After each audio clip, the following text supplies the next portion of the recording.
গুলি কি বের করছে? গুলি ভিতরে আছে এখন।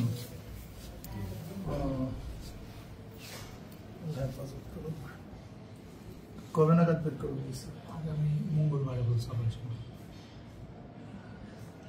দেখতে পান আপনারটাতে? ওটাতে দেখি না। বাম পাশেরটা? বাম পাশেরটা দেখি। ওটা সমস্যা ছিল এই জন্য আবার চশমা নিয়েছি। সব দিক থেকে হেফাজত করে। ঠিক আছে, সময় আলোচ মাফ করে দেবো। আসসালামু আলাইকুম। এর সাথে